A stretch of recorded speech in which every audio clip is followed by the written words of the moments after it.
आज सुबह हमने सीखा है प्रभु यीशु मसीह ने हमको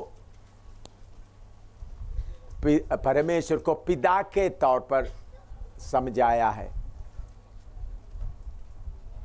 सर्वशक्तिमान परमेश्वर हमारा पिता है, हम उनका पुत्र है। प्रभु यीशु मसीह हमारा बड़े भाई है। हम कैसा उनका पुत्र बने, उनके दया के कारण उन्होंने हमको अपना घर में लेके आया, ऐसा नहीं, बल्कि हमको उनके घर में जन्म लेने का सौभाग्य मिला है। कैसा जन्म लिया? परमेश्वर का वचन का बीज हमारे अंदर गया, एक नया मनुष्य उत्पन्न हुआ। इसलिए प्रभु यीशु मसीह ने बताया, यूहन्ना सुसमाचार में हम पढ़ते हैं 3 अध्याय में, जब तक एक व्यक्ति नया सिरे से जन्म नहीं लेता परमेश्वर का राज्य देख नहीं सकता करके लिखा है। तो हमारे अंदर परमेश्वर के वचन के द्वारा एक नया मनुष्य उत्पन्न हुआ और उन्होंने हमको अपने घर में, उनके घर में जन्म लेने के वजह से घराना बनाया। प्रभु यीशु मसीह हमारा बड़ा भाई है। उसके अलावा मैंने बताया, प्रभु ने हमको आत्मा भी दिया। आत्मा के द्वारा हम उनको अब्बा पिता करके पुकारता है। आत्मा हमको गवाही देते हैं, हम परमेश्वर के संतान हैं, परमेश्वर का पुत्र है। तो हम पहले हमारे पास परमेश्वर नहीं था, अभी हमको परमेश्वर के घर में पैदा होने का सौभाग्य मिला। हमको पहले पिता नहीं था, असली पिता स्वर्ग का परमेश्वर हमारा पिता बन गया। तीसरा, हम पुत्र होने के कारण हकदार भी बन गए। प्रभु यीशु मसीह के साथ संगी वारिश, को-हेयर, प्रभु यीशु मसीह के साथ हम हकदार भी बन गए। अभी इससे बढ़कर और एक स्टेप प्रभु हमको लाना चाहता है, वो है हम उनका शरीर का अंग बने। रोमियों की पत्री 12:5 पढ़िएगा। रोमियों की पत्री 12:5, रोमन्स 12:5। वैसा ही हम जो बहुत हैं, मसीह में एक देह होकर आपस में एक दूसरे के अंग हैं। एक देह होकर आपस में एक दूसरे के अंग है। आप सबको मालूम है, बहुत बार सिखाया, आपको मालूम है, प्रभु यीशु मसीह इस देह का सिर है। हम आपस में अंग है। तो हम आपस में अंग बनने के लिए प्रभु के पास काफी योजना है। उसमें से इब्रानी 12:6 से 11 तक पढ़िएगा। इब्रानी 12:6 से 11। क्योंकि प्रभु जिससे प्रेम करता है उसकी ताड़ना भी हिब्रू करता है। चैप्टर 12 वर्स 6 to 11, ठीक पढ़ रहा है। हिब्रू चैप्टर 12 वर्स 6 to 11, इब्रानी 12:6 से 11। हाँ, पढ़ो। क्योंकि प्रभु जिससे प्रेम करता है उसकी ताड़ना भी करता है, और जिसे पुत्र बना लेता है उसे कोड़े भी लगाता है। तुम दुख को ताड़ना समझकर सह लो। परमेश्वर तुम्हें पुत्र जानकर तुम्हारे साथ वर्ताव करता है। वह कौन सा पुत्र है जिसकी ताड़ना पिता नहीं करता? यदि वह ताड़ना जिसके भागी सब होते हैं तुम्हारी नहीं हुई, तो तुम पुत्र नहीं पर व्यभिचार की संतान ठहरे। फिर जबकि हमारे शारीरिक पिता भी हमारी ताड़ना किया करते थे और हमने उनका आदर किया, तो क्या आत्माओं के पिता के और भी अधीन ना रहें जिससे हम जीवित रहें? वह तो अपनी अपनी समझ के अनुसार थोड़े दिनों के लिए ताड़ना करते थे, पर वह तो हमारे लाभ के लिए करता है कि हम भी उसकी पवित्रता के भागी हो जाएं। वर्तमान में हर प्रकार की ताड़ना आनंद की नहीं पर शोक की बात दिखाई पड़ती है, तो भी जो उसको सहते सहते पक्के हो गए हैं, बाद में उन्हें चैन के साथ धर्म का प्रतिफल मिलता है। हाँ, अभी इधर में हमारे लिए प्रभु क्या प्रोग्राम करता है उसके बारे में मैं स्टेप बाय स्टेप आपको और एक बार समझाना चाहता हूँ। ये वचन आपके सामने रहे, उसके साथ साथ एफेसियों की पत्री 2 अध्याय में आइए, उधर में एक बात बताकर फिर आगे इधर में आएंगे। एफेसी 2 अध्याय उसका 12 से पढ़िएगा, 12 से 15 तक। एफेसियंस 2 12 to 15, एफेसी 2 का 12 से 15। तुम लोग उस समय मसीह से अलग और इज़राइल की प्रजा के पद से अलग किए हुए और प्रतिज्ञा की वाचाओं के भागी ना थे और आशाहीन और जगत में ईश्वर रहित थे, पर अब मसीह यीशु में तुम जो पहले दूर थे, मसीह के लहू के द्वारा निकट हो गए हो, क्योंकि वही हमारा मेल है जिसने दोनों को एक कर लिया और अलग करने वाली दीवार को जो बीच में थी ढा दिया और अपने शरीर में बैर अर्थात वह व्यवस्था जिसकी आज्ञाएं विधियों की रीति पर थी मिटा दिया, कि दोनों से अपने में एक नया मनुष्य उत्पन्न करके मेल करा दे। हाँ, बस अभी परमेश्वर हमारे लिए क्या कुछ किया है ये बात आपको अच्छी तरह याद होना है। तो मैं बोर्ड में कुछ लिखता हूँ, लेकिन पीछे बहुत दूर में बैठे हुए लोगों को देखने के लिए मुश्किल होगा, लेकिन नज़दीक के लिए पास्टर लोगों को दिखाई देगा, तो बाद में उनसे देख सकता है। सबसे पहले हम परमेश्वर रहित थे, विदाउट गॉड, हमको कोई परमेश्वर नहीं था।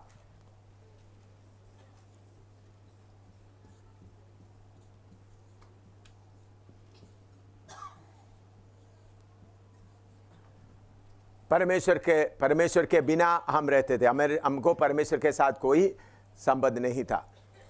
लेकिन प्रभु यीशु मसीह आकर हमारे लिए क्रूस पर जान देने के कारण हमारा और परमेश्वर का बीच का उस दुश्मनी या पाप का दीवार के बीच में से हमारे लिए रास्ता खोल कर दिया। तो उन्होंने हमको परमेश्वर के साथ मेल कराया। कैसा मेल कराया? हमारे पापों के लिए क्रूस पर जान दिया, हमारा पाप का कीमत दे दिया और हमारे अंदर एक नया मनुष्य उत्पन्न कराकर परमेश्वर के साथ मेल करा।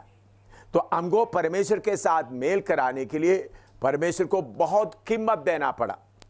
तो उन्होंने हमको परमेश्वर के साथ दोबारा रिकंसाइल कर दिया, परमेश्वर के साथ हमको मेल कर दिया, रिकंसाइल्ड विद गॉड।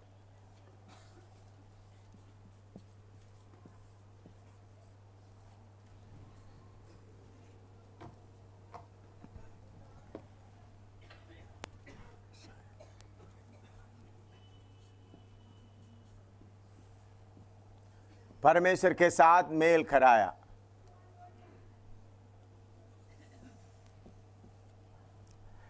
दूसरा, हमको परमेश्वर का घराने का बना दिया, फैमिली मेंबर ऑफ गॉड।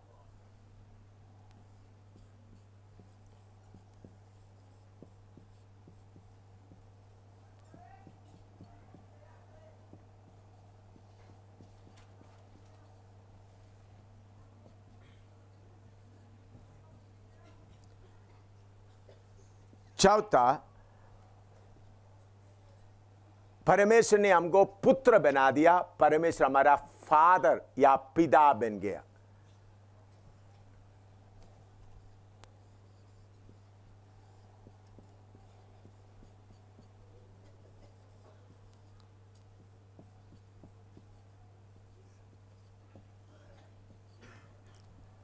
उसके साथ ही God became our father.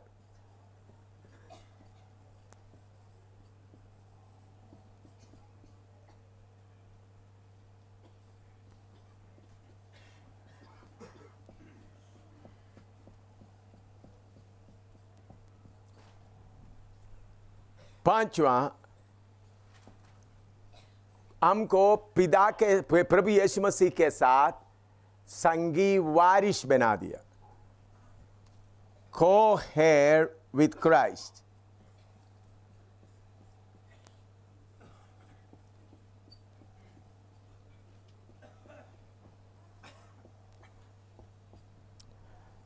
Chhava, one body, he made us members of his body, उनका शरीर का अंग बनाया।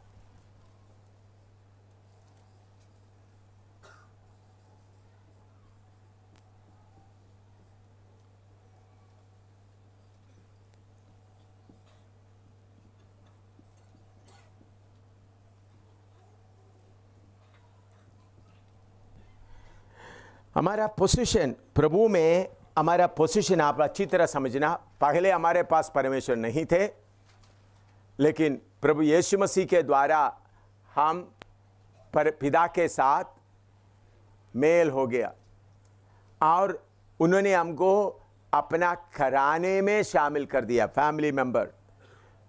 चौथा, उन्होंने हमको अपना पुत्र बना दिया और परमेश्वर हमारा पिता बन गया।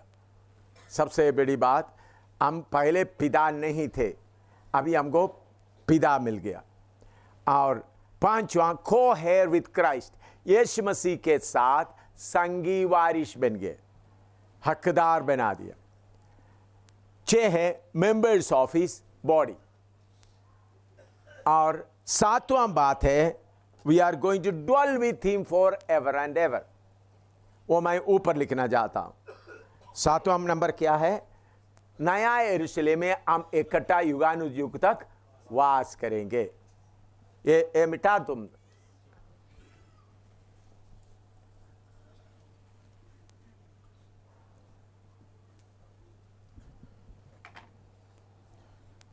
सातवां, we are going to dwell with God in New Jerusalem।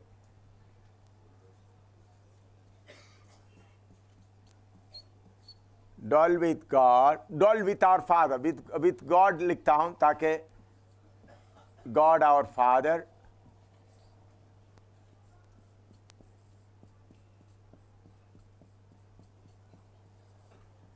in New Jerusalem,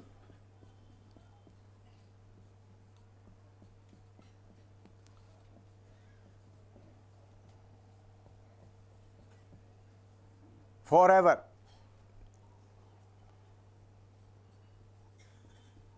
युगान युग तक हम पिता के साथ में नया यरूशलेम में क्या करने जा रहे हैं? वास करने जा रहे हैं। देखिए, हमको प्रभु ने दिया हुआ, पहले हम परमेश्वर से दूर था, उन्होंने परमेश्वर के साथ हमको मेल कराया और उन्होंने अपना परमेश्वर का घराने का मेंबर बना दिया और उन्होंने हमको पुत्र बना दिया और परमेश्वर हमारा बाप, पिता बन गए और प्रभु यीशु मसीह के साथ हमको संगी वारिश बना दिया। उसके बाद परमेश्वर का शरीर का अंग, यीशु मसीह का शरीर का अंग बना दिया। फिर हम साथ में क्या करने जा रहे हैं? परमेश्वर के साथ युगान युग तक वास करना। तो हमारे बारे में सर्वशक्तिमान परमेश्वर को इतना प्रोग्राम है, तो आप लोग और मैं इस प्रोग्राम में तैयार हो रहा है। अभी इब्रानी 12 का 6 से 11 तक और एक बार पढ़िएगा। अब इब्रानी 12 का 6 से 11 तक एक बार और पढ़िए। Hebrew 12, 6 to 11। क्योंकि प्रभु जिससे प्रेम करता है उसकी ताड़ना भी करता है, और जिसे पुत्र बना लेता है उसे कोड़े भी लगाता है। तुम दुख को ताड़ना समझकर सह लो, परमेश्वर तुम्हें पुत्र जानकर तुम्हारे साथ वर्ताव करता है। वह कौन सा पुत्र है जिसकी ताड़ना पिता नहीं करता? यदि वह ताड़ना जिसके भागी सब होते हैं तुम्हारी नहीं हुई तो तुम पुत्र नहीं पर व्यभिचार की संतान ठहरे। फिर जबकि हमारे शारीरिक पिता भी हमारी ताड़ना किया करते थे और हमने उनका आदर किया, तो क्या आत्माओं के पिता के और भी अधीन ना रहें? हाँ, वो हमारा आत्मा का पिता है। आत्मा का पिता के हम क्या करें? अधीन रहे।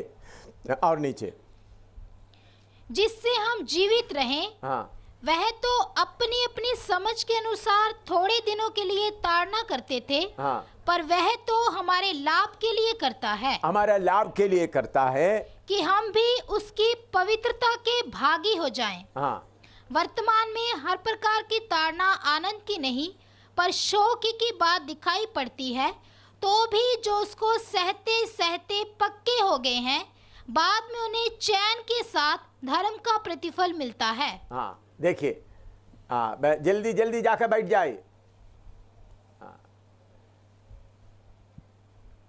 आप इधर इधर देखें। परमेश्वर आपको और मुझको कहां तक ले जाना है?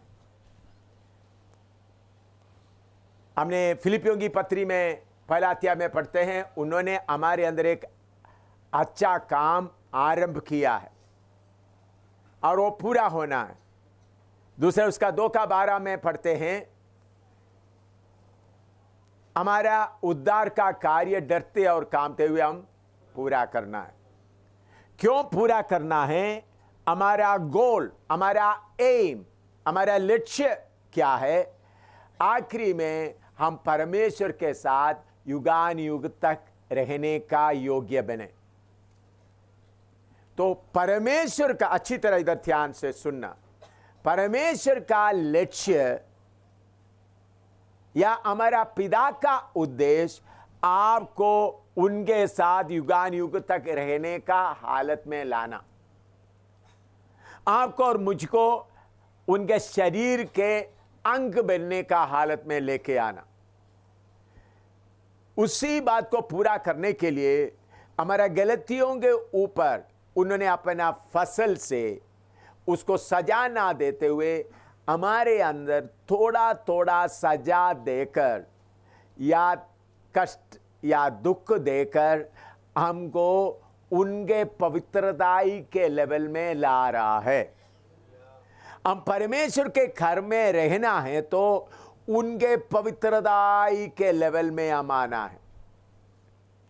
इसलिए हम अरे को कुछ ना कुछ परेशानी के बीच में से चलकर जाना होगा। यह बात बहुत लोगों को मालूम नहीं। आज दोपहर का 3 बजे के बाद, 3 बजे या 3 या 4 बजे के बीच में कनाडा से एक फोन आया। वो कनाडा में फोन करने वाला रो रहा है। वो बोलते हैं, हम कितने साल से बेनिहिन का फैन था, बेनिहिनी जो करता है ठीक है करके, लेकिन अभी आपका सीडी सुना तो हमको मालूम हो गया बेनिहिन के अंदर में जो आत्मा है सही नहीं है। मैं अमेरिका में भी प्रचार किया, इधर भी। तो पहले आपका सीडी सुनकर हमको हैरान हो गया, आपके ऊपर गुस्सा आ गया, लेकिन बाद में आपके सीडी में बताए वचन के द्वारा परख देखा तो आप ही सही है, बेनिहिन के अंदर का आत्मा दुष्टात्मा है करके हमको सबूत हो गया। इसलिए रोते रोते माफी मांग रहा है। मैं उनको जानता नहीं, देखा भी नहीं। कनाडा किधर से, अमेरिका के उस तरफ में कनाडा, उधर से फोन कर रहा है, रो रहा है। तो उन्होंने बोला आपका वचन हम और सुन रहा है, और भी आपका वचन हम सुनना चाहते हैं, क्योंकि जो सीडी इधर बन रहा है उन लोग गूगल के द्वारा पूरा दुनिया में जाने का लिविंग मन्ना के तौर पर ऐसे एक सिस्टम किया, चाहे दुनिया की किसी कोने में बैठे कोई भी चाहते तो ये वचन अभी मिल सकता है। अभी हिंदी में भी मिलने का इंतज़ाम किया है, हिंदी में भी मिल सकता है, अंग्रेजी भी मिल सकता है। इसलिए कुछ लोग सऊदी अरेबिया में बैठकर सुन रहा है, कुछ लोग अफ्रीका में बैठकर सुन रहा है, ऑस्ट्रेलिया में बैठकर सुन रहा है, प्रभु स्कॉटलैंड से बैठकर सुन रहा है। प्रभु ऐसा सुनने का मौका दे रहा है। तो उधर में उन लोग सब आशीष का वचन देते आ रहे। तो मैंने आपको बताया कि हम कष्ट और दुख उठाते हुए सिद्ध होना है। आज दोपहर को शाम को 4 बजे आंध्रा से आए हुए लोगों के लिए मैं क्लास ले रहा था। जो बताया वो। तो मैंने बताया अभी हिंदुस्तान में भी, आंध्रा में भी, केरला में भी, बहुत जगह में लोग इधर में कैसा भी सुख और शांति से रहने का प्रचार होता है। यह बीमारी हर जगह में फैल गया है। कैसा भी इस दुनिया में रहते समय में अच्छी रीति से रहे, कोई तकलीफ ना हो, कोई परेशानी ना हो, घर में सब ठीक चलते हो और नौकरी ठीक चलते हो और शरीर में तंदुरुस्ती अच्छा हो और पैसा का भी कमी ना हो, ये बात। लेकिन मेरे प्यारों, प्रभु यीशु मसीह का उपदेश या बाइबल का उपदेश ऐसा नहीं है। बाइबल का उपदेश इसका बिल्कुल विपरीत है कि इधर में आपको तकलीफ हो जाए, इस तकलीफ के द्वारा आप शुद्ध हो जाएं और परमेश्वर के साथ वास करने का हालत में आ जाए। तो अभी हम परमेश्वर का शरीर का अंग है। प्रभु ने हमको उनका शरीर का अंग है करके बुलाया, लेकिन हमारे अंदर बहुत कमियां होने के कारण, कभी गुस्सा, कभी जलन, कभी बहुत बातें होने के कारण हमको परमेश्वर के उसके समान बनने का मुश्किल हो रहा है। प्रभु का मर्जी है तो हमने कुछ चार्ट बनाया है आपके अंदर का खुद ही क्या क्या है। कल या परसों तक आपको इधर मिलेगा, तो आप इधर में लगा देंगे, तब आप देखना उस चार्ट के अनुसार आप देखते वक्त आपको मालूम होगा आपके अंदर कितना खुदी रहता है, कितना सेल्फ रहता है। वचन के अनुसार मैंने बनाया और हिंदी में भी अंग्रेजी में भी बनाया, और हमने ये कोशिश भी कर रहा है उनमें से कुछ लोगों को एक एक कॉपी भी दें जो उसको खरीदना चाहता है, उसका भी इंतजाम हम लोग कर रहा है। तो मेरे प्यारों, हमको आत्मा के पिता का अधीन रहना है। इधर में इब्रानी 12 में लिखा है, 12:6 से, प्रभु जिसको प्यार करता है उसको ताड़ना करता है, प्रभु जिसको बेटा मानता है उसको कोड़े भी लगाता है। तो अभी सर्वशक्तिमान परमेश्वर को आपको ताड़ना देने का एक मौका देना नहीं चाहता। ऐसा हालत में हमारा संगति में लोग आस्ता आस्ता मौका दे रहा है, लेकिन बाहर के उपदेश क्या है? अगर आपका ताड़ना हो रहा है, क्या गरीबी हो रहा है या कुछ पैसा का तंगी आ रहा है या बीमारी आता है, तो कैसा भी उसमें से निकल जाने का एक मनसा बनाता है, क्योंकि कष्ट सहना, दुख सहना नहीं चाहता। इसके कारण आपका सिद्ध होने में रुकावट होता है। इब्रानी 12 में हमने पढ़ा है, आत्मा का पिता का हम क्या करना है? अधीन रहना है। वो हमारा पिता है। आज सुबह मैंने आपको बताया, वो हमारा पिता है। उन्होंने हमको अपना पुत्र समझकर, मेरा पुत्र ठीक हो जाए। जब आपका बच्चा स्कूल में नहीं जाता, सुस्ती करता है, तो आप जरूर उनको ताड़ना देता है, उनको मारता है, उनको ताड़ना देता है, उन्हें ठीक तरह से नहीं चलता है तो बच्चे को अच्छा नहीं लगेगा। लेकिन आपको मालूम है, बच्चे बिस्तरे में सोता रहेगा तो स्कूल में नहीं जाएगा, बच्चा गलियों में घूमते रहेगा, खेलते रहेगा, तो बाद में जो हालत बनना वो नहीं होगा। इसलिए आप उनको सजा देकर, जो अपना बच्चे को प्यार करता है, सजा देकर उनको तैयार करता है, सजा देकर ले जाते। इसी मुताबिक हमारा स्वर्गीय पिता भी हमको सजा देकर खड़ा करते हैं समय समय पर। लेकिन आत्मा का पिता का अधीन रहना है। लेकिन हम लोग,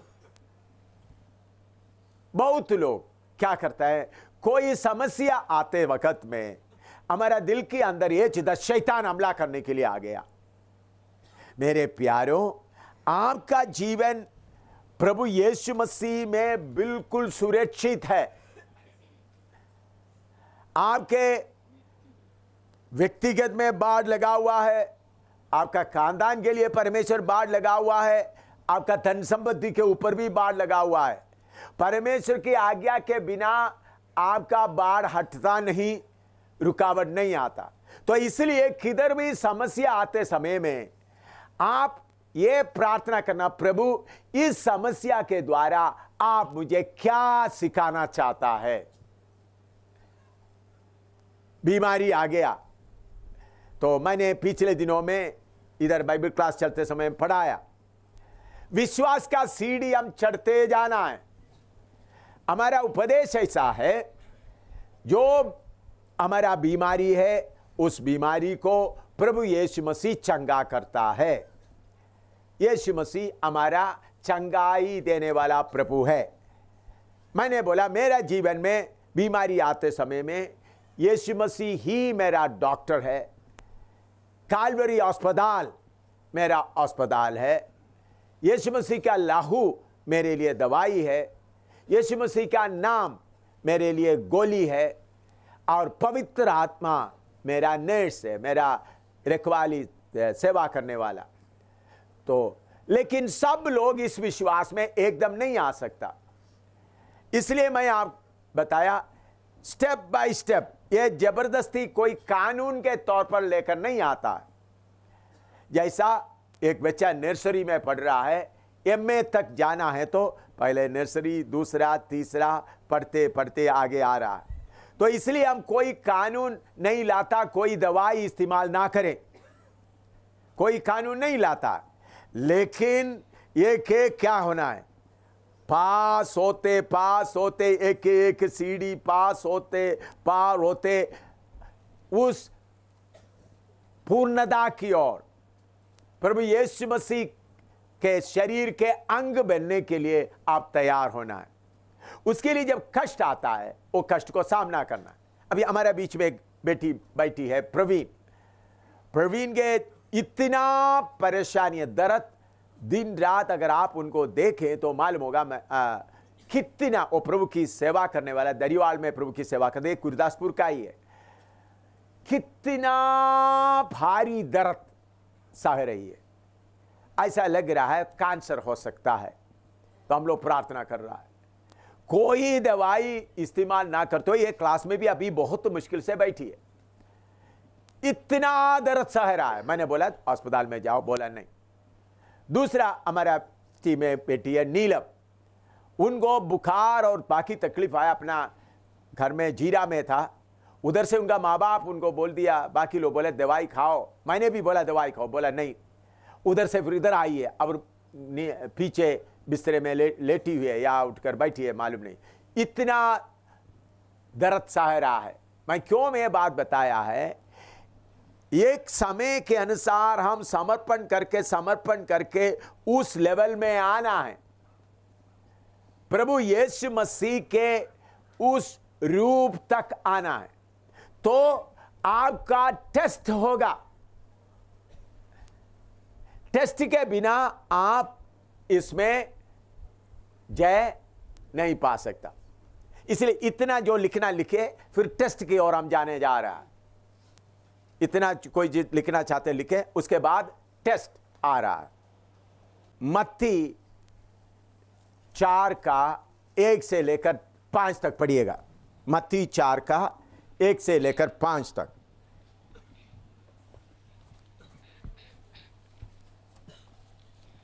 तब आत्मा यीशु को जंगल में ले गया ताकि इब्लिस से उसकी परीक्षा हो।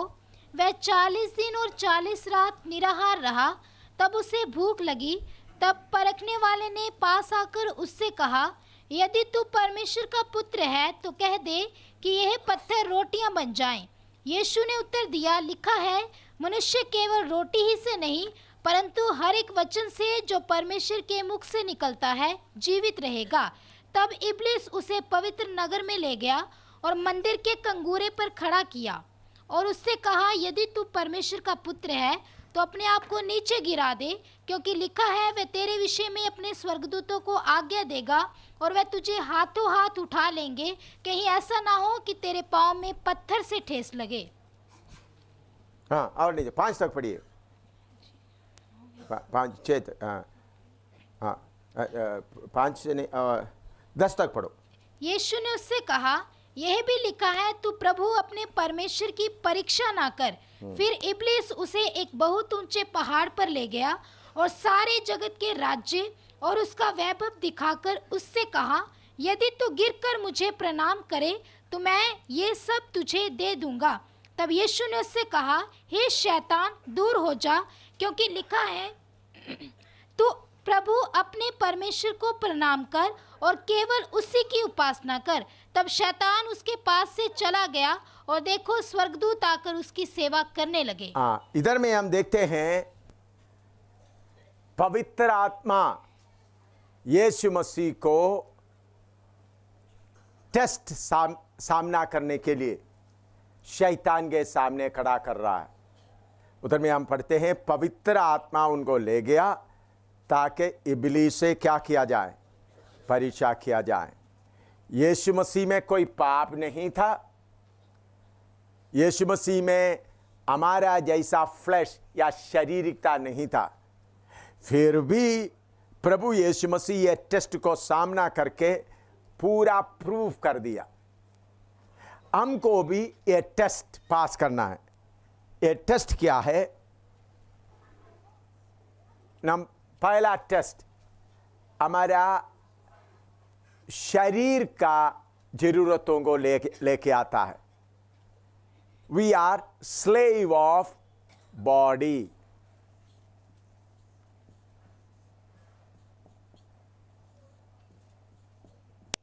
शरीर का गुलाम। दूसरा, स्लेव ऑफ सोल।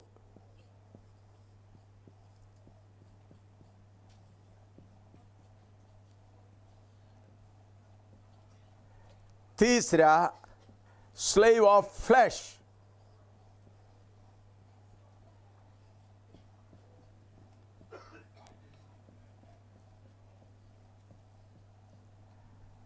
शरीर का स्लेव के लिए हिंदी में क्या? गुलाम। शरीर का गुलाम, प्राण का गुलाम, शारीरिकता का गुलाम। हम शरीर का गुलाम है या प्राण का गुलाम है या शारीरिकता का गुलाम है। Whether we are slave of body, slave of soul, slave of flesh. इसको ठीक तरह से सोचने से हमारा शरीर का बातों को भी शारीरिकता ही बढ़ाता है। प्रभु यीशु मसीह 40 दिन उपवास में रहा। उनको बहुत भूख लगा तो एकदम उनको उस हालत से बचाने के लिए कौन आ गया? शैतान आकर बोला, ये पत्थर लेकर रोटी बनाकर खा लो। तब यीशु मसीह ने बोला, उनको भूख है, उस शरीर का उस जरूरत को दबाते हुए बोला, परमेश्वर का वचन ही काफी है। तो हमारा जीवन में भी, आपके जीवन में भी प्रभु जिन्होंने अपना आपको, जिनको अपना शरीर का अंग बनाना चाहता है, आपका बॉडी का, शरीर का जरूरतों को सामने ले आकर टेस्ट करेगा। ये बात आरेख समझना है। यीशु मसीह में सिर्फ भूख लाया। आप लोग के साथ शरीर के सामने पाउडर लगाना है, लिपस्टिक लगाना है, अच्छा कपड़ा पहनना है, अपने आप को दिखाना है। ये टेस्ट सबके सामने आएगा। आपके जेब में पैसा भी देगा। अभी बहन लोगों के लिए अच्छा लिपस्टिक का सामान लाकर या अच्छा कपड़ा का सामान लेकर, पैसा भी लेकर प्रभु आपको टेस्ट करता है, आप उसको खरीदता है या नहीं। यीशु के शरीर के अंग बनने वाला अपना शरीर की सारे मांग के ऊपर से आजादी पाया हुआ लोग होना है। अभी मैं ये कपड़ा पहना, मुझे मेरा शौक से नहीं पहना, पोंटी मुझे बताया, क्योंकि आपका सीडी दुनिया भर में जा रहा है। अगर सफ़ेद कपड़ा पहनेगा तो उसमें ग्लेयर आता है, उसमें सीडी में आपका चेहरा में एक्सप्रेशन पूरा दिखाई नहीं देता, इसलिए उन्होंने बोला। फिर मैंने ठीक है भाई, बाकी लोग, मुझे ये कपड़ा पहनने का कोई शौक नहीं है, लेकिन बाकी लोगों के फायदा के लिए मैं ये कपड़ा पहनने के लिए तैयार हो गया। तो बहुत तेरा लोग इस बात को ना समझते हुए, प्रभु ये शरीर आपने दिया है, आपका महिमा के लिए होना है, ऐसा बोलते हुए उसका गुलाम बन जाता है। तो जरूर है हर एक आदमी अपना शरीर का जरूरतों का गुलामी से आजाद होना। ये टेस्ट आप पास होना, इसमें बहुत लोग गिर जाता है। भूख आता है वक्त इधर उधर से उधार लेकर, मैंने आपको बोला मैंने इतने साल से सेवा कर रहा है, 1 रुपया का भी उधार लेकर खाया नहीं। मुझे देने के लिए कितने लोग हैं, एक नया पैसा का उधार, बेटा बेटी भूखा रहकर मरने का हालत में एक बार नहीं कई बार आए। फिर भी क्यों? मैं शरीर के गुलाम नहीं है। यह पहला टेस्ट मुझे पास होना है। यीशु मसीह के सामने आया हुआ पहला टेस्ट क्या था? शरीर के जरूरत के सामने यीशु मसीह कैसा सामना करते हैं। लिखो,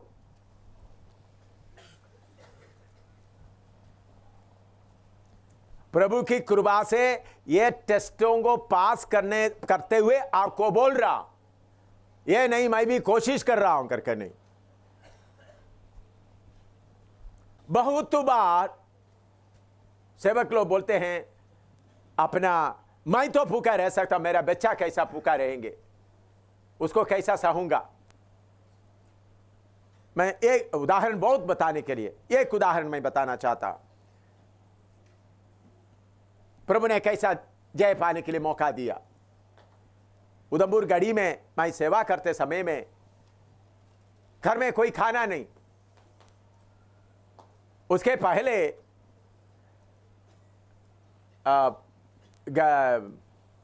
रियासी में सेवा करने वाला प्रभु का दास पास्टर पीटी सामुएल आके उधर में हमने जमीन खरीदा, मकान बना, प्रार्थना भवन बना दिया। पीटी सामुएल और अभी किसी संगति के साथ में है, अभी हमारे साथ में नहीं है। उन्होंने मुझे बोला अभी प्रार्थना भवन बना दिया, दरवाजा उसका डोर नहीं लगाया, तो इसलिए कुत्ते वगैरह अंदर आता है। तो मैंने बोला भाई कितना रुपया से पूरा दरवाजे को? उन्होंने बोला चौखट वगैरह लगा हुआ है, तो उन्होंने बोला 11,000 रुपया होगा तो पूरा काम हो जाए, क्योंकि उस वक्त इतना महंगा नहीं था। उन्होंने ऐसा बोलने के 1 हफ्ते के बाद किसी ने मुझे 12,000 रुपया भेज दिया ड्राफ्ट। मैंने गड़ी बैंक में जाकर 12,000 रुपया बदल कर लाया, 11,000 रुपया निकाल के कवर में डालकर अलमारी के अंदर रख दिया। पीटी सामुएल को मालूम नहीं, जिन्होंने पैसा भेजा उन्होंने बोला अपना मर्जी से, उसमें कुछ भी नहीं लिखा, अपना मर्जी से खर्च करे, सेवा के लिए भेजा। तो 11,000 मैं अलमारी में रख दिया। बाकी 1,000 रुपया था। 1,000 रुपया में से कुछ पास्टर लोग वगैरह आया, उनको कुछ दिया, कुछ दूध का पैसा दिया। फिर उसके बाद 1 हफ्ते के बाद घर में कुछ भी नहीं, पहला दिन कुछ भी नहीं, चाय नहीं, दूध नहीं, खाने के लिए कुछ भी नहीं। बेबी इधर सूसन इधर बैठी है, उनको शायद याद है, मालूम नहीं। दूसरा दिन भी कुछ भी नहीं। तीसरा दिन शाम को 11 बजे, तकरीबन 11 बजे फिन्नी रोते रोते उनका जीप तालू में चिपक गए। उन्होंने बोला पापा कल कोई खाना मिलेगा। तो मैंने उनके सिर पे हाथ रखकर प्रार्थना किया, प्रभु तेरा मर्जी है तो ठीक है, अगर ये बेटा भूख से मरेगा तो मैं तेरा धन्यवाद करूंगा। जम्मू कश्मीर के लोगों के लिए मेरा बेटा भूख से मरने से मैं दुखी नहीं होगा, आपको धन्यवाद करूंगा। ऐसा मैं प्रार्थना करते समय मेरे अलमारे में कितने हजार रुपया है?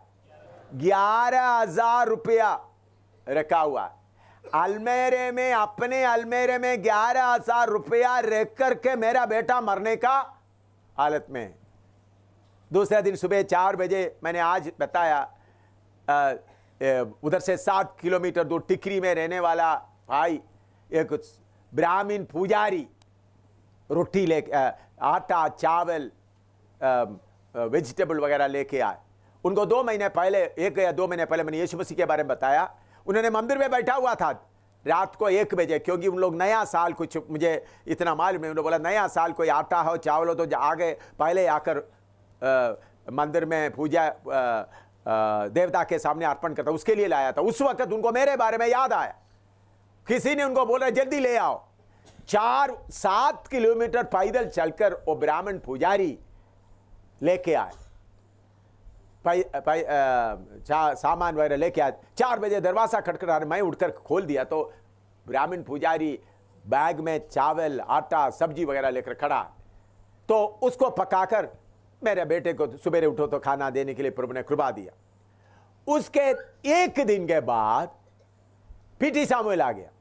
यह घटना के बाद तो मैंने आते ही बोला, पीटी सामुएल आपके लिए प्रभु ने पैसा का इंतजाम किया। मैं अलमारे से 11,000 रुपया लेकर दिया। तब मेरा पत्नी बोल रहा है, ये 11,000 रुपया अलमारी में रखते हुए आपका बेटा मर रहा है, क्या आपको थोड़ा सा भी तरस नहीं हुआ? मैंने बोला वो पैसा प्रभु के लिए, प्रभु के काम में, पीटी सामुएल बोलने के कारण नहीं। तो मैं आज प्रचार करता हूं, ये शरीर का बहुत सेवक लोग गुलाम है। ये टेस्ट आप पास होना, मैंने बोला इतने साल हो गया, एक बार भी एक नया पैसा का चीज उधार नहीं लिया। बच्ची नगर में हम रहते हैं, घर के सामने ही है दुकान, कितने बार पुकारा। मैं बेटी सूसन को शायद याद होगा तो वो बताएगा, याद होगा तो वो याद करे होंगे। उधर में जिधर में मेडिकल कॉलेज था, मेडिकल कॉलेज इस तरफ में, अभी उधर में एक सर्कल वगैरह आकर उधर में अभी झुंगी झोपड़ी नहीं है। उस झुंगी झोपड़ी में सूसन जाकर लोगों का कंघी करता था, बाकी वगैरह उनको उनका सेवा करती थी। उस वक्त भी हमारे पास खाने के लिए कुछ नहीं है, भूखा उधर रहा। फिर मैं फिन्नी, हम फिन्नी भी आए तो हम लोग फिन्नी अपना गिटार वगैरह लेकर उनके बीच में जाकर गीत वगैरह गाया। तो हम लोग गीत गाते वक्त वो झुंगी झोपड़ी में रहने वाला गरीब लोग दरी बिछाया, शीट बिछाया, कुछ लोग चावल डाल रहा है, कुछ लोग सब्जी ला रहा है, कुछ लोग पैसा ला रहा है। कौन ला रहा है हमने उनको बोला ही नहीं है। फिर उन लोग खुद उठाकर लेके आए। तो मैं आपको बताता हूं, हमारा एक बाप है, बाप आपका जरूरतों को जानता है। मेरे बाप ने देखा एम सामुएल उनके घर में 11,000 रुपया फ्री में इस्तेमाल करने के लिए उसके ऊपर हाथ नहीं लगा रहा है। 7 किलोमीटर दूर बैठने वाला हिंदू पुजारी को बोला मेरा बेटे के लिए चावल लेकर जाओ। मैं एक ही घटना आपको बताया। ऐसा बाप को अनुभव करना है तो इसके लिए समर्पण करना। मैं मेरा शरीर का गुलाम बनकर नहीं रहेंगे, चाहे मेरा पत्नी मर जाए, बेटा मर जाए, बेटी मर जाए, खुद मरने का हालत में हो, मैं शरीर का जरूरतों का गुलाम नहीं बनेगा। सिर्फ खाने का नहीं, कपड़ा पहनने का, अपने शरीर का गुलाम। मैं मेरा शरीर का गुलाम बनकर नहीं रहेंगे। पहले आदम शरीर का गुलाम नहीं था, हव्वा के कारण वो शरीर का गुलाम बन गए। तो आखिरी आदम यीशु मसीह को मैं पाने के कारण मैं शरीर का गुलाम नहीं रहेगा।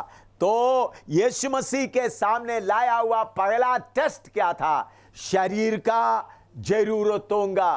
वो भूख सिर्फ एक ही बात है।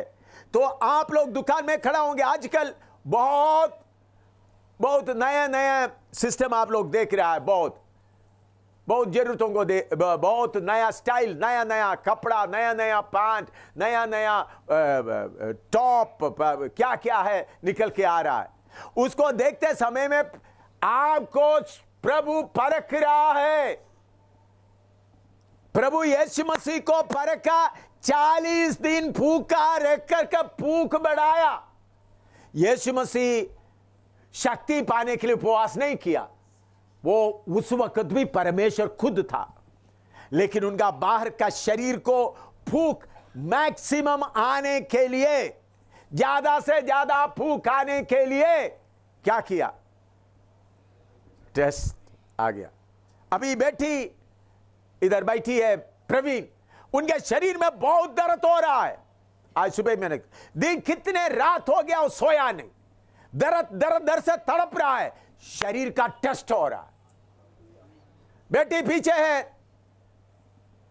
नीलम, कितना दिन से बीमारी के बिस्तर में पड़ी है, कितना दिन से बुखार ज्यादा है। मैंने बोला दवाई खाओ, नहीं नहीं नहीं, उधर टेस्ट हो रहा है। क्या अपना इसके पहले शरीर का टेस्ट शरीर की मर्जी के लिए चलती थी, बोलती थी, प्रभु ने उसका टेस्ट कर रहा है। इसी मुताबिक जो जय पाना चाहता है, जो दुल्हन में शामिल होना चाहता है, शरीर का टेस्ट को पास करना है। लिखो, नेक्स्ट है स्लेव ऑफ सोल, प्राण का गुलाम।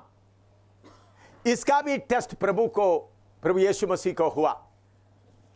कैसा? उनको बड़ा मंडप, या उसको क्या बोलते हैं, अंगूरा में गुम्मट के ऊपर, मंदिर के गुमेरे पर खड़ा करके उधर से उनको नीचे कूदेगा तो वो लोग बोलेगा ये बड़ा आदमी आ गया। नाम, फेम, अच्छा नाम, अच्छा बड़ा बड़ा इज्जत, ये हमारा सोल का है या हमारा प्राण का।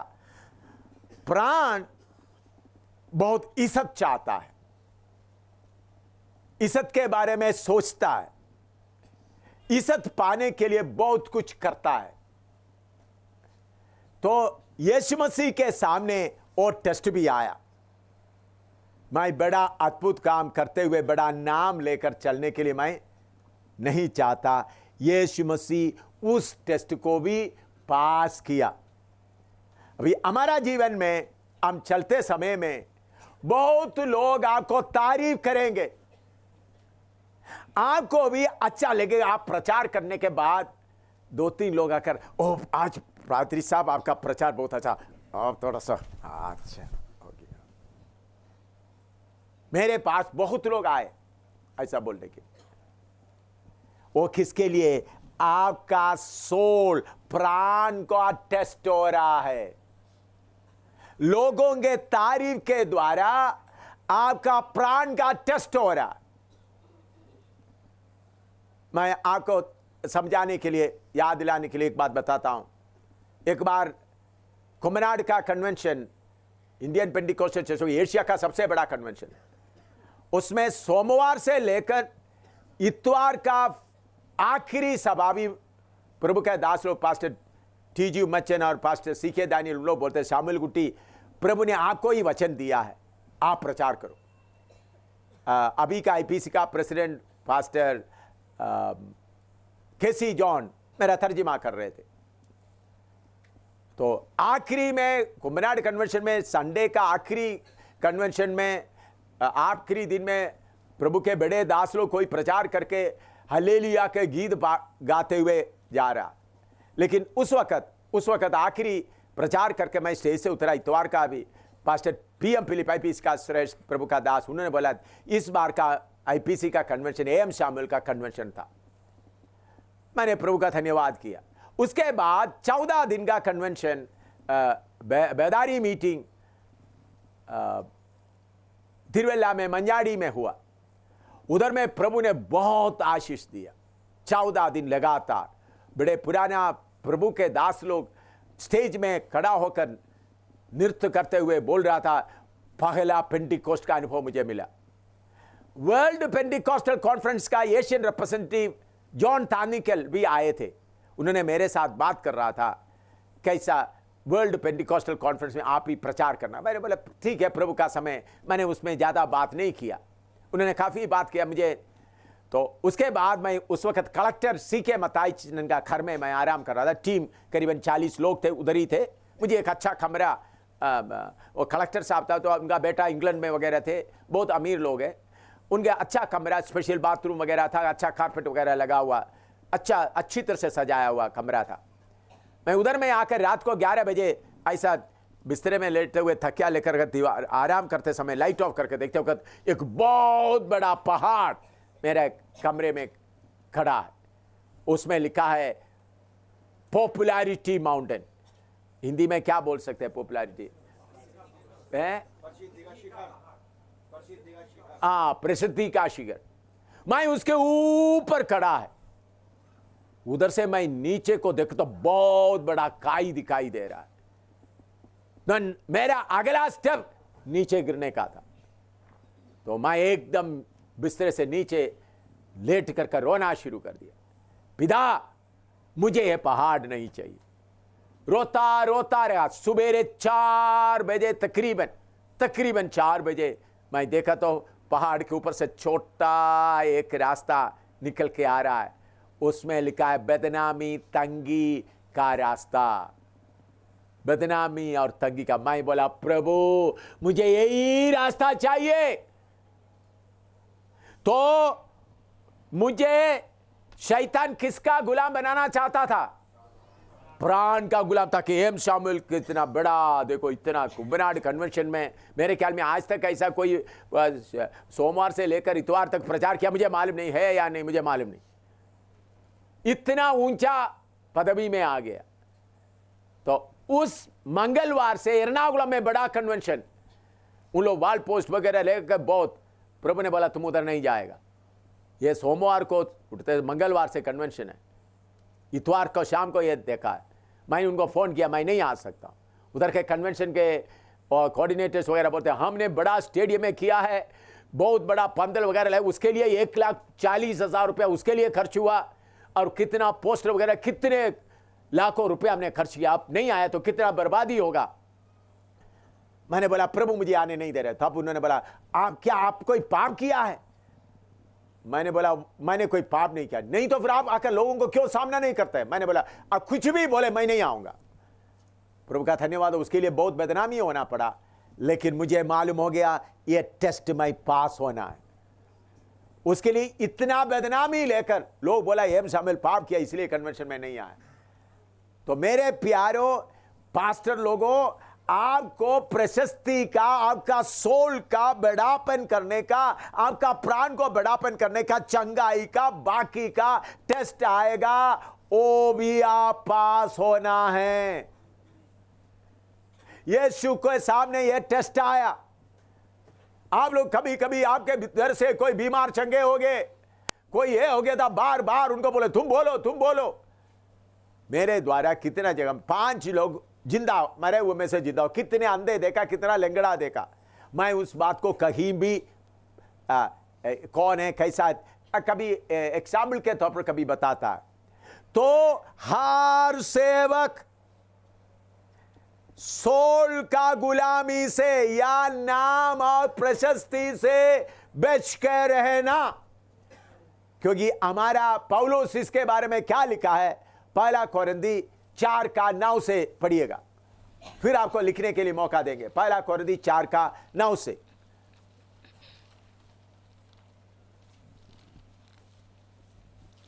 मेरी समझ में परमेश्वर ने हम प्रेरितों को सबके बाद उन लोगों के समान ठहराया है जिनकी मृत्यु की आज्ञा हो चुकी हो, क्योंकि हम जगत और स्वर्गदूतों और मनुष्यों के लिए एक तमाशा ठहरे हैं।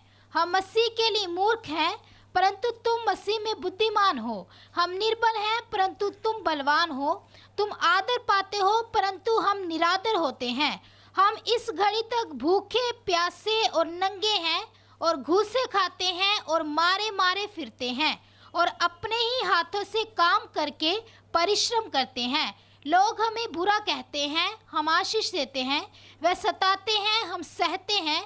वह बदनाम करते हैं, हम विनती करते हैं। हम आज तक जगत का कूड़ा और सब वस्तुओं की खुरचन के समान ठहरे हैं। सब वस्तुओं के खुरचन के समान ठहरे हैं। जगत का कूड़ा सब वस्तुओं का खुरचन के समान ठहरे हैं। उसका 16 पढ़िएगा। 15-16 भी पढ़िएगा। हाँ, क्योंकि यदि मसीह में तुम्हारे सिखाने वाले 10,000 भी होते तो भी तुम्हारे पिता बहुत से नहीं, इसलिए कि मसीह यीशु में सुसमाचार के द्वारा मैं तुम्हारा पिता हुआ। इसलिए मैं तुमसे विनती करता हूँ तुझसे विनती करता हूँ कि मेरी सी चाल चलो। मेरी सी चाल चलो। अंग्रेजी में बी माई फॉलोवर्स, मेरे पीछे चलो। तो प्रभु का दास पौलुस को यह बात मालूम होने के कारण अपना प्राण का गुलाम नहीं बना। बाकी लोग आपको आदर देते समय आपका प्राण क्या होता है? खुश हो जाता है। इब्रानी 13:12-13 पढ़िएगा। इब्रानी 13:12-13। इसी कारण यीशु ने भी लोगों को अपने ही लहू के द्वारा पवित्र करने के लिए फाटक के बाहर दुख उठाया। फाटक के बाहर दुख उठाया। इसलिए आओ उसकी निंदा अपने ऊपर लिए हुए, आओ उसका निंदा अपने ऊपर उठाए हुए छावनी के बाहर उसके पास निकल चले। हालेलुया। निंदा अपने ऊपर उठाए हुए छावनी के बाहर जाए। इधर में हमको उधर नीचे पढ़ो। हाँ, क्योंकि यहाँ हमारा कोई स्थायी नगर नहीं, इधर में हमारा कोई स्थायी नगर नहीं है, वरन हम एक आने वाले नगर की खोज में हैं। इसलिए हम उसके द्वारा स्तुति रूपी बलिदान। हाँ, बस देखो मेरे प्यारों, आप प्रभु की सेवा के लिए आए लोग, आपको आदर देने के लिए आते समय में आदर आप स्वीकार नहीं करेगा। आपको लिस्त्रा के बारे में मालूम है। लिस्त्रा में पौलुस अद्भुत काम किया, लंगड़ा अच्छा हो गया एकदम। उधर के लोग बोले चलो देवता हमारे बीच में चल रहा है, इसके लिए बलि चढ़ाएंगे। तो बहुत मुश्किल से पौलुस उनको रोका, लेकिन आपको मालूम है थोड़ी देर के बाद उसी लिस्त्रा में पौलुस को पत्थरवाह करके घसीट के लेकर बाहर डाल दिया। पहले शैतान ने सोचा इनको तारीफ में खड़ा कर दे। आजकल बहुत तेरा सेवक लोग इसमें फंस गए हैं। लोगों का तारीफ सुनकर ओ अच्छा है। मेरे प्यारों, ये एक बहुत खतरनाक हालत है। आपको लोगों का तारीफ करते हुए आगे बढ़ते समय आपके अंदर का सोल या प्राण बहुत अच्छा, उनको अच्छा लगता है, उसके ऊपर भी आप जय पाना है। लिखो, अगला टेस्ट था स्लेव ऑफ फ्लैश। बोला तुम मुझे सिजदा करेगे तो सारा धरती तुम्हारा होगा। यह बात आप लोग थोड़ा समझना। शैतान आपके अंदर का शारीरिकता को लाकर आपको खुश करना चाहता है। ये बॉडी का जरूरत में एक बताया फूक, उसके अलावा आपका शरीर का सेक्सुअल जो हिंदी में क्या बोलते हैं, लैंगिक, लैंगिक शरीर का अंग को नौजवान है, पास्टर है, शादी हो गया तो इसका मतलब यह नहीं अपना शरीर का इच्छा पूरा करते जाए। शादी किया हुआ लोग संयम रहना, मैंने पहले भी बताया। शादी किया हुआ लोगों के लिए संयम चाहिए। जो शादी नहीं किया है दूर है। हमारा शारीरिकता की बातें लेके आएंगे, इसमें शादी का बात लेके आएगा। नौजवान को वो लड़का देखने से अच्छा है, लड़की देखने से अच्छा है, चलो प्रार्थना करते। बाद में आप शारीरिकता में फंस गया। मैं पहले भी आपको बताया, मुझे ये बात मालूम होने के कारण मुझे शादी का बात आ गया। बहुत बार आया, बहुत लोग शादी करने के लिए तैयार हो गए। मैंने बोला नहीं नहीं नहीं नहीं। बाद में प्रभु का समय आ गया शादी के लिए। 7 शादी का प्रपोजल था, 1 2 3 4 7। तो मेरा पापा मम्मी मैं गया तो बोला इनका फोटो देख ले, इनका फोटो देख ले, या इनका देख ले। कुछ लोग घर में आए कुछ बड़े बड़े लोग हैं, बड़े पढ़े लिखे हैं। तो मैंने बोला मैं देखता हूं, मैं प्रार्थना में बैठ गया। प्रभु आपने मुझे सेवा के लिए बुलाया, मैंने बाद में सेवा के लिए निकला, किसके साथ शादी करना आप बताना। तीसरा दिन मुझे मालूम हो गया अमनी जिसके साथ मैं शादी किया है 7वां नंबर में था। मुझे ऐसा लगा प्रभु उसको ठीक कर रहा। तो मैंने उधर का चर्चों का पास्टर को बुला करके गया, उनको मिला, अमनी को अपना दफ्तर से बुलाकर सड़क में खड़ा होकर 1.5 मिनट, ज़्यादा 1.5 मिनट भी पूरा नहीं, मैंने इतना बोला मैं तो अभी सेवा कर रहा हूँ, मैं नौकरी कर रहा हूँ, प्रभु का मर्जी है तो मैं सेवा नौकरी छोड़कर मैं प्रभु जब बुलाएगा मैं सेवा के लिए निकलेगा, आप तैयार होंगे? हाँ जी मैं तैयार होगा, मैंने भी बाइबल क्लास पढ़ा है। मैंने बस इसके अलावा उम्र क्या है, कितना पढ़ा, कुछ भी नहीं पूछा, मुझे मालूम हो गया यही है। जाकर घर में बोला कोई देखने के लिए नहीं जाना, फाइनल कर दो, शादी हो गया। मैं क्यों मैं बात बताता है, ये हमारा शरीर का इच्छाओं को जगाकर आपको फंसाता है। हो सकता है आप में से कुछ लोग ये गहराई ना समझते हुए फंस गया, तो आज से उसके ऊपर जय पाना शुरू करो। शैतान दुनिया की, प्रभु ये उधर आप पढ़ते वक्त सारे संसार दिखाया, आप पढ़ रहे उधर उन्हें क्या लिख रहा, क्या दिखाया, पढ़ो उसका 8-9 मत्ती 4 का। फिर इब्लीस उसे एक बहुत ऊंचे पहाड़ पर ले गया और सारे जगत के राज्य और वैभव दिखाया, उससे कहा यदि तू गिरकर मुझे प्रणाम गिरकर प्रणाम करने का बात नहीं, उनसे मेरे से सहमत हो जाए। कितने लोग मुझे जमीन लेके आए, कितने लोग मकान लेके आए, कितने लोग बड़े बड़े अमेरिका में मुझे कितने बड़े बड़े इधर हमारा प्रेसिडेंट बन गए हो, कितना, वो सारे बात बताकर समय खर्च करना मैं नहीं चाहता हूं। ये बातों को भी शैतान लेके आएगा, इसके ऊपर भी हम पूरा जय पाना है। जब इनके ऊपर जय पाना है तो फिर आप मकान के लिए प्रार्थना करोगे, फिर आप जमीन के लिए प्रार्थना करोगे, आपको मन नहीं आएगा। तो इन बातों के ऊपर एक एक करके जय पाकर हम आगे बढ़ने का है। शारीरिकता का सारे बातें उसमें कपड़ा भी आता है, बाकी कितना कितना। पहले मैं बॉडी बताया फूक और मामूली है, लेकिन ये सबसे बड़ा है। प्रभु परमेश्वर आपको कुछ लाकर देता तो ठीक है, प्रभु यीशु मसीह बोलता है इस संसार का सरदार आता है, उनका कुछ भी मुझ में नहीं है। अगर आपके अंदर में कुछ भी है तो आज ही उसको निकाल कर फेंकना, क्योंकि एक भारी लड़ाई का समय आया है। हम पृथ्वी के ग्लोब के ऊपर खड़ा है। अभी मैं आपको बोलते वक्त शायद आपको ये क्या है बोलता है समझने के लिए थोड़ा मुश्किल होगा। पृथ्वी के ग्लोब के ऊपर, सारे पृथ्वी के ग्लोब के ऊपर खड़ा होकर प्रचार हो रहा है। यह है सही उपदेश। इसी सही उपदेश के द्वारा इस ग्लोब को हिलाना है, हर देश को हिलाना है, सिर्फ हिंदुस्तान को सिर्फ नहीं, सिर्फ नेपाल को सिर्फ नहीं। तो उसके लिए ये तीनों में से आजादी पाया हुआ लोग चाहिए। ऐसा ग्रुप को प्रभु तैयार कर रहा है। लिखो इसके बारे में।